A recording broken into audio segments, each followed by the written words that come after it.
I am here to film a video I am so excited about. I am doing an ultimate guide on my favorite books. If you have been around my channel at all for any length of time, you know that the new Camelot series is my all-time favorite series. I love it so much. I love it so stinking much. And someone asked me to share about it.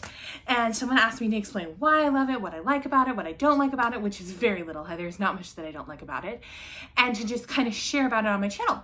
And so I thought I would do an ultimate guide to the new Camelot series. So I took some notes because I just reread it at the end of June, and I'm gonna go through kind of each book, full spoilers. This is a full spoilers video, so if you're not a spoilers person, or if you haven't read them, which if you haven't read them, what are you doing? Go read them right now. Pause this video, go read them, come back, and we can talk about them. If you are someone who's like, oh, I want to learn more, I won't spoil the ending. Maybe I will. I don't know. Because the ending is the part that makes my heart just... Anyways, I'm going to just share about these books. They are by my all-time favorite author, Sierra Simone. Again, if you've been around my channel for any length of time, you know I ride or die Sierra Simone. This whole shelf, you can't see it right here, but I have an entire shelf dedicated to her books. My goal is that I'm going to read her entire backlist, and she has 30 some books on her backlist, and I've read 19 years, almost 19, 20 of her books, and she has over 30 books on her backlist. So I'm cruising through reading all of her books. Her books are fire. If you haven't picked up a Sierra Simone book, first off, you're going to start with the new Camelot series. You're going to start here. This is your gateway drug. And then you're going to pick up some other ones. I will list some recommendations down below of ones that I think you need to read. There's Honeycut. There's Merry Meet Cute if you're in Christmas or whatever. There's so many amazing Saint Sinner, the Priest series, Priest Saint Sinner. Oh my gosh, so many amazing books that she writes. She's super spicy. So if you're not a spicy girl, slide on by. It's okay. Ain't nobody judging. These are super spicy books, but they're spicy, and they're spicy that gets you thinking. Spicy that changes your perspective on the world around you. I don't know how to explain it. She's just in a phenomenal writer. So with that being said, we're going to dive into New Camelot. And New Camelot follows the president, Max and Ashley Colchester, known as Ash, and his vice president, Embry Moore, and their girl, Greer Galloway, Colchester Moore, and their girl. And it's 3 books, and each book gets progressively more POV. So you start out with American Queen, and this is where you start and you learn a lot about them. And the second book is American Prince. And then the third book is the grand finale, American King.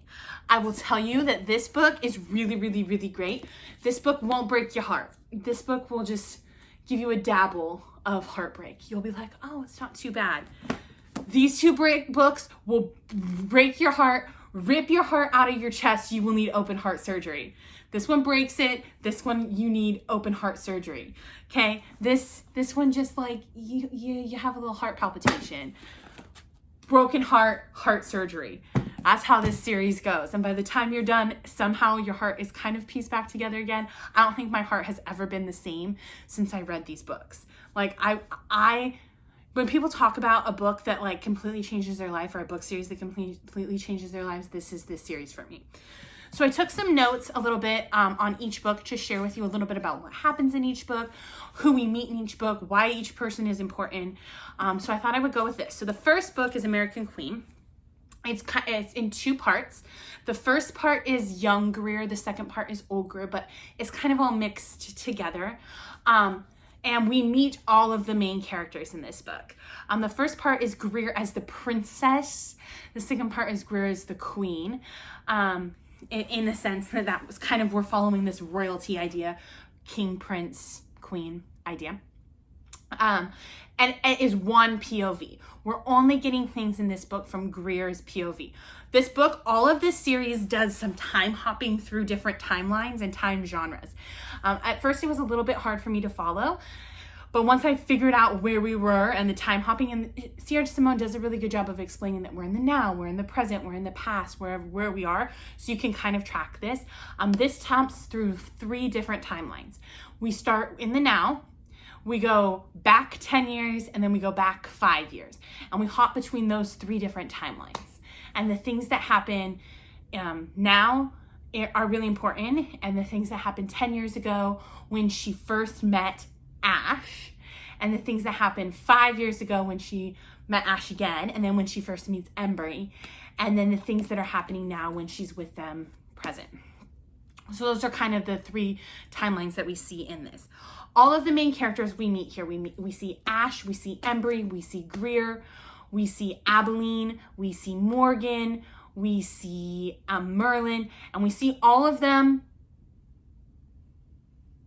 We see Ash, Embry, Greer, Abilene, and Merlin all in the back timeline. We do not see Morgan in the back timeline yet in this series until the second book. I had to think about that. But we see all of those main characters, except for Morgan, in the back timeline, and we get to know them as younger versions of themselves in this book, or we get to see them as the younger versions of themselves in this first book. I mean, you can see that this book has like been read a few times. It's so creased that like it just flops. I've read this book so many times. The binding is like, oh my gosh. I don't even do that to my poor bindings anymore. I've read this book a few too many times. In the 10 years ago timeline, Greer was 16. She just turned 16. And that's really important to note that she was young. She was very, very young. 5 years ago, that would make her 21. And the now present, that makes her 26. So that's just very important to note that she was a teenager 10 years in the 10-year timeline in this. And so she's a youngin'. In the present timeline, that makes Ash 36, Embry 35. Going back in time, that makes Ash 26 when they first met 10 years ago. And that would make Embry, if we're doing math, that would make Embry 25. So she's 10 years younger than Ash and Embry. That's just something super important to like think about in all of this. Important events that happen in this book, key events that happen in this book. The very, very beginning of this book, Greer's parents die by the Carpathians. The Carpathians are these like rebel forces that are in an area of the world that's similar to Ukraine, that's near Ukraine, and they play a major role in this whole series. The Carpathians are a country that they are trying to defend themselves, and they are a country that is at war with America in most of this series, and there's this world war going on in Carpathia. And at the beginning of this book, Greer's parents die from rebels in Carpathia. Ash and Embry both meet Greer, and Greer meets Ash when she's 16 at a fancy cocktail party, and they have an encounter where they do kiss, and it was like, ooh, very taboo. This whole book has taboo in it, so they kiss, and she madly falls in love with him at like first sight, but then they don't see each other again for 5 years. She doesn't see him again. And then they see each other again 5 years later, and he is with somebody else, and she's heartbroken and devastated and broken. And then she runs into Embry, and she doesn't know anything really about Embry. And Embry takes her heartbreak away, and they have one night together that's magical and mystical, and she thinks she's in love with him, but then she never sees him again until Ash is now the president, and Embry is now the vice president, and Ash sends Embry, unbeknownst to either of them, that they all know each other, to find Greer. And he finds Greer and says, come see me, and it's magical. When Greer was a teenager, once Ash realized she was a teenager, he was like, slow your roll, you're a teenager. I can't do nothing. Holy crap, you're a teenager. But Greer was like, oh my gosh, I'm in love with you. So she sends him these emails. And in these emails, she confesses her like deepest, darkest secrets to have like a very, very, very intense sexual relationship. And these emails become really important to Ash. He carries these emails with him. He like obsesses over these emails. He obsesses over her because he knows he can't have her because she's so young.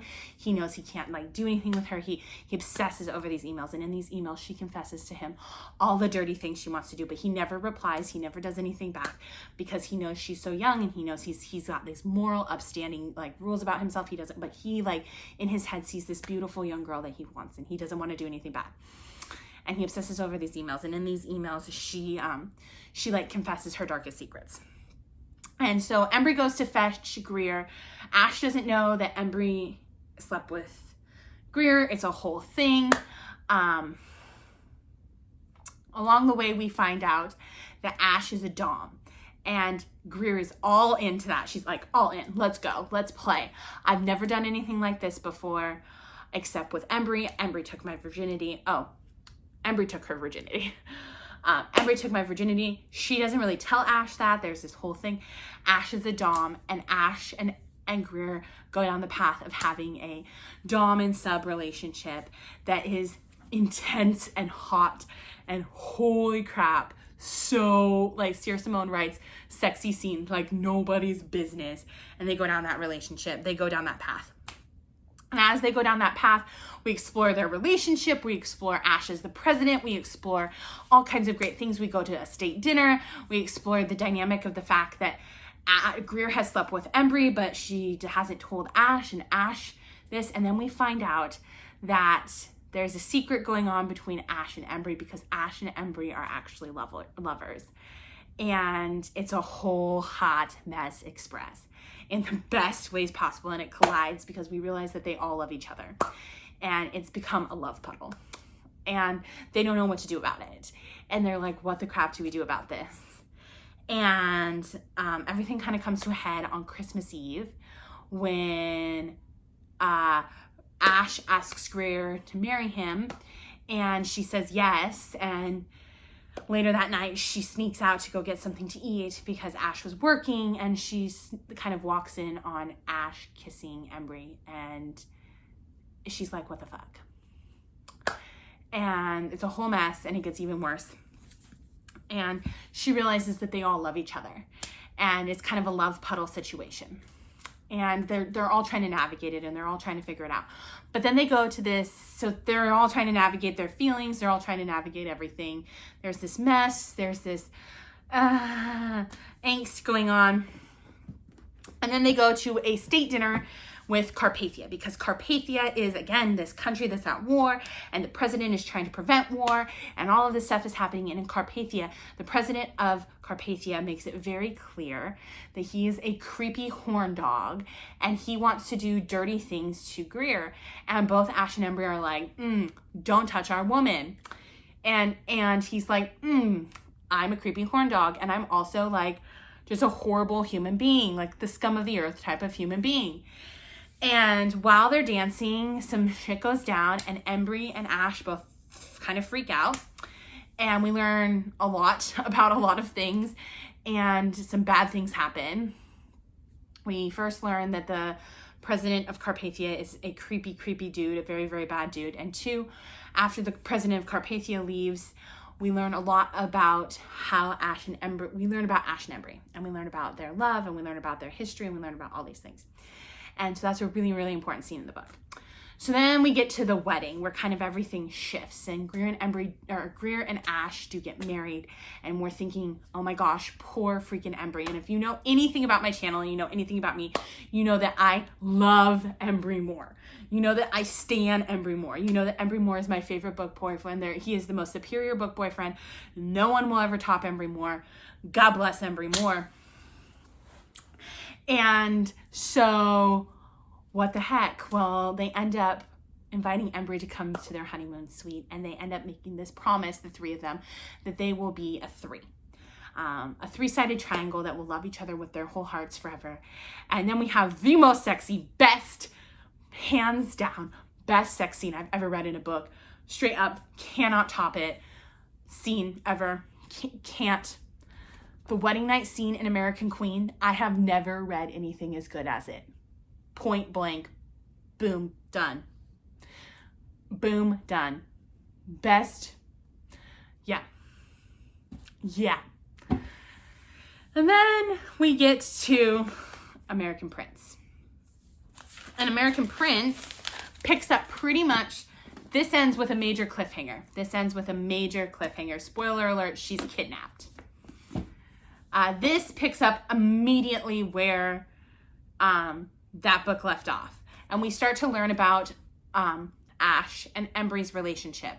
And we start to learn where Ash and Embry met, and we start to learn about Ash and Embry and how they gained, because Ash and Embry met in Carpathia. They fought together in Carpathia during the Carpathian War. This book has two POVs. This book has some of Greer's POV, but it is mostly told in Embry's POV. It does have some Greer POV in it, but 80% of this is Embry's POV. And it takes place most of it takes place during the war in Carpathia, 10 years prior, and now in the present. So you're flip-flopping between those two time periods. So you're just flip-flopping between two time periods, where this one was flip-flopping between 3, this is flip-flopping between 2. Key events in this book that are really important is that we've got Greer's kidnapping that we're dealing with in the present, in the now. Greer has been kidnapped by the Carpathians, and we're trying to figure out what the hell. What is happening? How are we rescuing her? How are we saving her? What are we doing? Where are we going? Who's saving her? Who's not saving her? In the rescue process, Embry goes to save her because Ash is the president. He literally cannot go save her. He's the president of the United States. What would it look like if the president of the United States got kidnapped? So we have the kidnapping and rescuing of Greer done by Embry.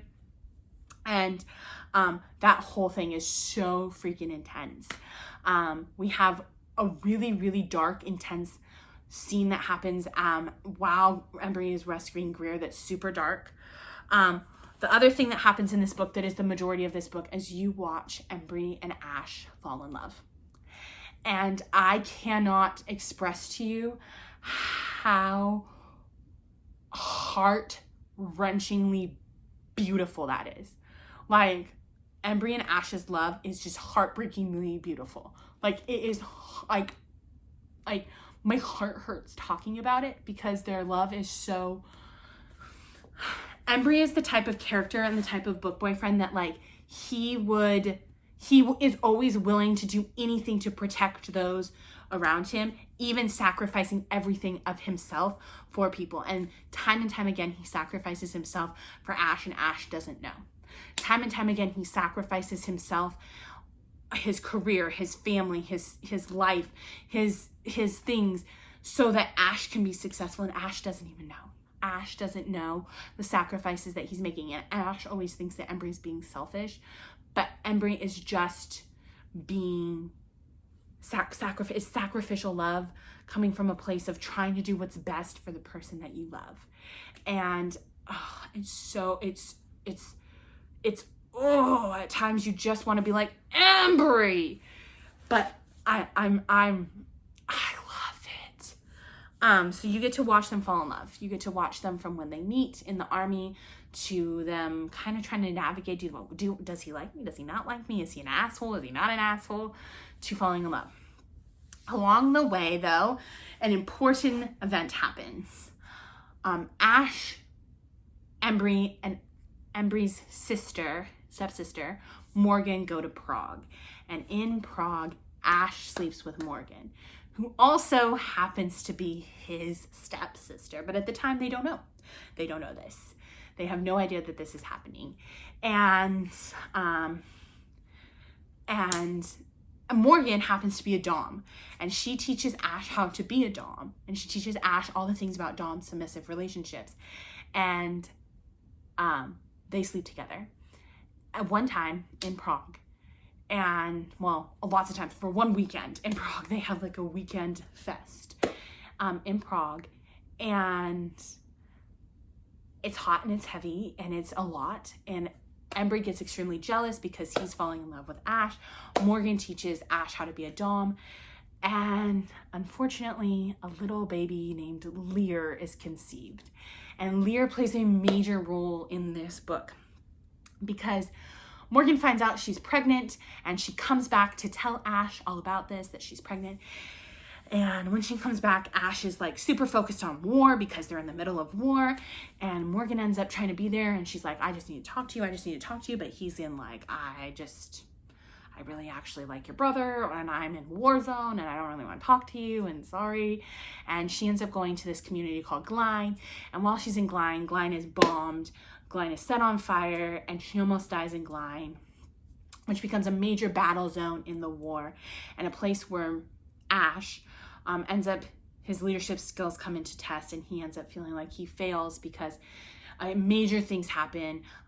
The Carpathians set a boat with children on fire while setting a church with adults on fire, and it just turns into this huge major battle in the war, and Morgan almost dies. And in the process of Morgan almost dying, she decides that she's no longer going to tell Ash about the baby. She tells nobody about the baby. And that's Lear, and that's how Lear was conceived. And Embry has no idea about Lear. Ash has no idea about Lear.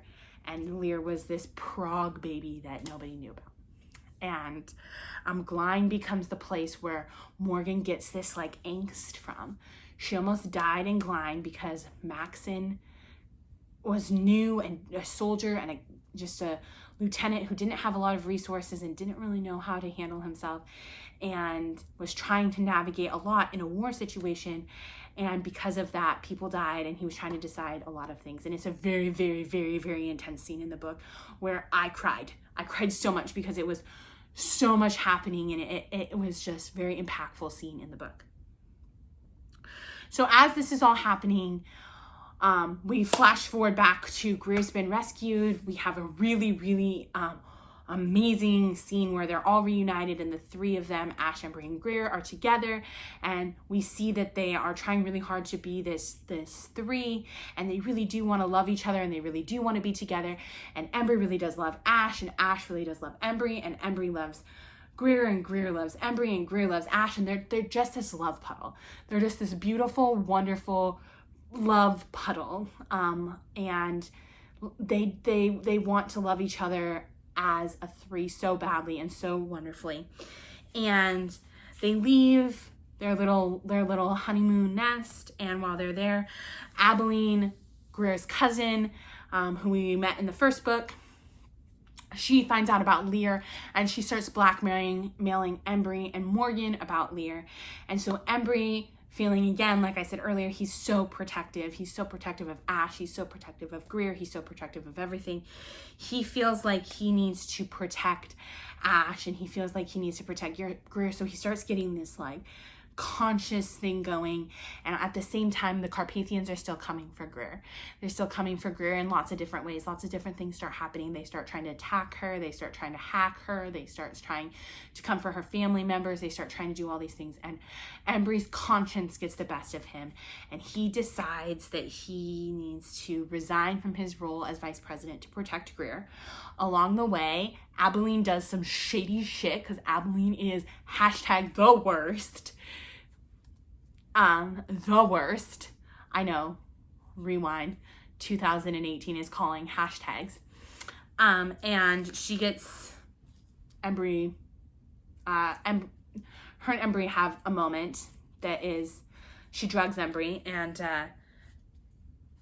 does the nasty with him, and gets pregnant with his baby, Galahad, and blackmails him into marrying her, and Embry no longer is the vice president. And the book ends on that horrible cliffhanger where Embry leaves the White House, leaves Ash, leaves Greer. Ash now knows about Lear. It's just a mess. Everything is a horrible, horrible mess. And I shake my head, because then we get into this book, American King.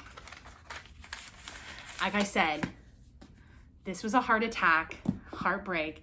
This is destruction. This book is told from all 3 points of views at different times. It mostly focuses on Ash's POV, and it jumps a bunch of different timelines. It goes from Ash's childhood to the war to 10 years ago when he met Greer to 5 years ago when he was when he saw Greer again to present time. It goes all over the place. It's a little bit confusing at times. It's one of the things that made this book a tiny bit hard to read at times is you're all over the place, and it is in multiple POVs. All 3 POVs are in here. But this is also one of my all-time favorite books. So I don't even know what to say about this book because this book just makes me cry holding it. Just holding this book has the power to make me cry. This book is so good. Some key events. The book starts exactly where we left off. Embry has left. Ash is completely devastated.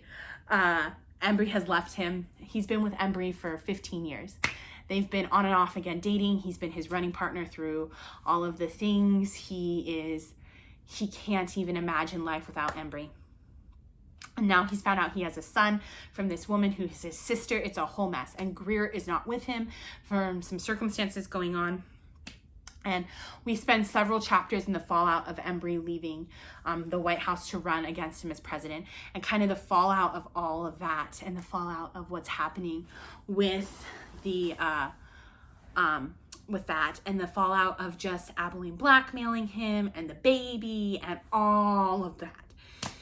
And then we get to probably the most intense sex scene in the entire series. It's 3 chapters of beautiful Sierra Simone written sex, and that is Embry's wedding night scene. So Embry marries Abilene.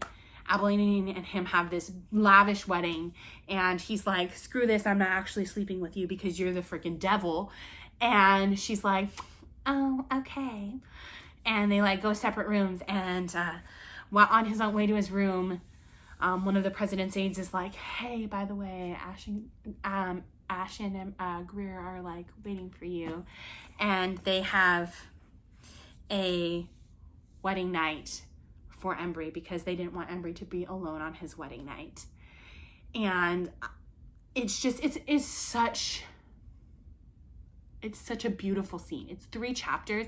It's long. It is long. And it's got these moments in it where it's not just about the sex. It's these moments where they like exchange these things where like there's a moment in the shower where they've stripped down after they've had some fun, and Ash is getting dressed, and Embry is looking at Ash, and he's like, oh my gosh, you're still so beautiful. And Ash is like, you still think I'm beautiful after all this time? And he's like, how many times do I have to tell you that you're beautiful? Or Greer is talking to Embry, and Embry is like, I think you are the most beautiful woman that I've ever laid eyes on. And she was like, I think you're the most handsome man. Or they're all 3 together, and Ash is like, I can't, I don't know how to fuck you back into coming back to us. If I could, I would. Like, and it's just these things where it's like, this isn't just sex to them. This is that they were meant to be a 3. They were meant to be together. And this is how they were meant to be, was the 3 of them together as a cohesive unit. And she writes it in a way where it's like, this is how they were meant to be. And they're all broken. They're broken, but when they come together, they're whole. And it's beautiful. And then the book shifts. It shifts into a whole new part where we're 18 months later into the future, and Ash and Embry are actively running against each other for president, and we are at the first debate. And the first debate happens, and Ash gets out there and smokes Embry. He's like, stah! And Embry's like, shit, I screwed up. I messed up. Like, I should never, like, he's like, how can I do this? How the hell am I going to win this if I got up there and I did my best? And I know I did my best. And if it was just me and the other guy, because there's 3 people running for president, if it's me and just the other guy, I would have won because the other guy can't even stand a cannon, but it's me and Ash is like everything. And so we have this, and then all of this is happening, and along the way, Abilene leaks Lear's secret. and kind of everything that falls out from that Lear is actually Ash and Morgan's, and it just kind of explodes from there. But as this is all happening, Merlin, who's been along the whole way, Merlin is an advisor to the president. He's been in all of the books. He has this crazy secret that he tells Ash about who Ash was in a past life. And it like derails the whole thing. But in a past life, he believes Ash was King Arthur. And in being King Arthur, he believes that Ash was sent to do something very important, and that was to save Embry. And so Ash gets it in his head that it's his job to save Embry. And so he does all these things to try to prevent Embry from being harmed. And then we have the last debate. And at the last debate,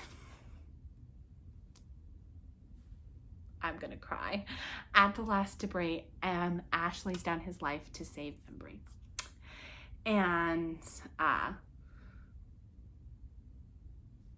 it's so sad. This is full spoilers. Full spoilers. Lays down his life to save Embry, to prove to everybody, and to not prove, just to be who he was, to be this wonderful human that he was. That he loved Embry, and he loved Embry so much, and he loved Greer so much that he would do these things because he just loved them. And the book ends. It does have a happy ending. It does have a happy ending. I'm not going to give you the spoiler alert for the happy ending because I think you should read the book. If you've watched this far, you've probably read the book. But if you haven't watched this far, I'm not going to give away. It does have a happy ending. It does have a happy ending, and they all are a 3. So, yay, a happy ending. They do end up together, and they're not all dead. So, shh. But he does lay down his life for Embry. But it ends up just this whole series. So that's like the synopsis of the series. We're like 30 minutes into this video. So the thing is about this series. So I've given you like the synopsis. What do I think? I think this series is phenomenal. I think the writing is phenomenal. I think that the way that Sierra Simone weaves these things in, she weaves in deep thought. She weaves in religion. She weaves in political topics. She weaves in everything. She's a genius. She's a freaking genius. Is so well done. Are there things that I don't like about it? A couple of things. Like I said, some of the jumping of the timeline can get really confusing. The first couple times I read it, I had to really think about where we were in the timeline, especially in American King, because American King jumps a lot of different timelines. It's not just American Queen and American Prince that are very specific in the timelines that they're jumping to. American King, we're kind of all over the place. How many times have I read this series? Numerous times have I read this series. Would I recommend it? 10 out of 10. 10 out of 10 would I recommend this series. I think if you like BDSM books, if you like a little bit of dark romance, this is a darker romance series, I would say. I think you need to read this series. I love this series. These characters I cannot get over them. They are 5 out of 5 stars for me.